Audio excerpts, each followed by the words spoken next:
আসসালামু আলাইকুম। একটি বড় জমি থেকে কিছু জমি আলাদা করার নিয়ম। আপনি আয়তাকার জমির আপনি দৈর্ঘ্য পেয়েছি 101 ফিট, প্রস্থ পেয়েছি 51 ফিট। আমরা যেহেতু জানি আয়তাকার সূত্র হচ্ছে দৈর্ঘ্য গুণ প্রস্থ, সেহেতু লিখতে পারি দৈর্ঘ্য হচ্ছে 101 ফিট গুণন প্রস্থ হচ্ছে 51 ফিট সমান সমান লেখা যায় ক্ষেত্রফল আসে 51 বর্গ ফুট। তারে ভাগ দেব 435.60 দিয়ে, তাহলে আমাদের মোট সম্পত্তি আসে 11.82 শতক।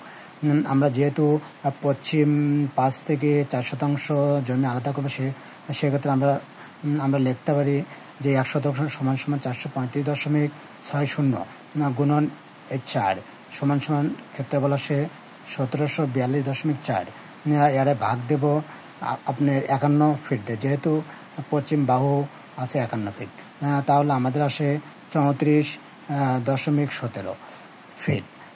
যেহেতু এখানে আমরা 0.17 ফিট সরাসরি লিখতে পারি না, সেক্ষেত্রে 0.17কে গুণ 12 দিয়ে আপনার সেক্ষেত্রে আমরা ইঞ্চি পাবো, আমরা পেলাম 2 ইঞ্চি। তাহলে আমরা এখানে লিখতে পারি যে 34 ফিট 2 ইঞ্চি উত্তর বাহু এবং দক্ষিণ বাহু 34 ফিট 2 ইঞ্চি।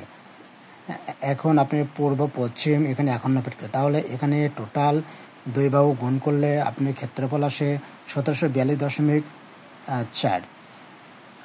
এখানে সর্বমোট জমি আছে আপনার হচ্ছে 4 শতক।